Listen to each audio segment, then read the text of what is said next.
В Ленске во дворах многоквартирных домов толком не работает вывоз мусора. Население жалуется, надзорные органы проводят рейды. Сюжет Анны Кожевниковой. Вместо весенней травы из-под снега пробился мусор. И пока надзорные органы выясняют, где чья территория и кого наказать, отходы человеческой жизнедеятельности стремительно захватывают дворы, улицы и микрорайоны Ленска.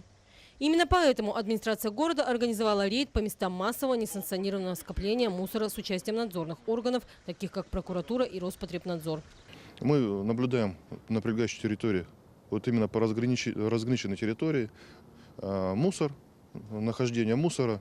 Его никто не убирает. На Первомайской 15 мы видим в экстренном варианте.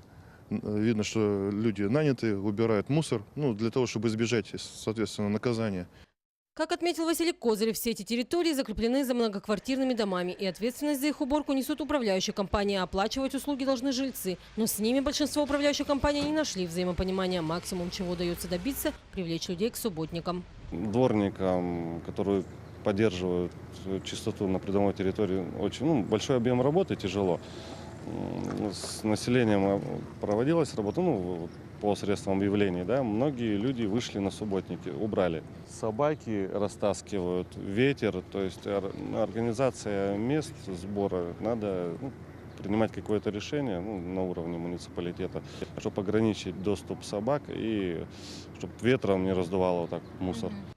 Но веское решающее слово остается за надзорными органами. Дополнительно рейд по обращениям граждан организовала прокуратура совместно с Роспотребнадзором и Комитетом по охране природы. Если выявляется факт несанкционированной свалки и захламления мусорных площадок твердыми коммунальными отходами, то ответственные будут привлечены. Это обязанность уборки твердых коммунальных отходов у нас в настоящее время с 1 января 2019 года входит в обязанность регионального оператора.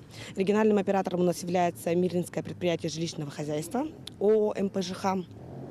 По результатам будут внесены представления в случаях установления нарушений, а также привлечены к административной ответственности.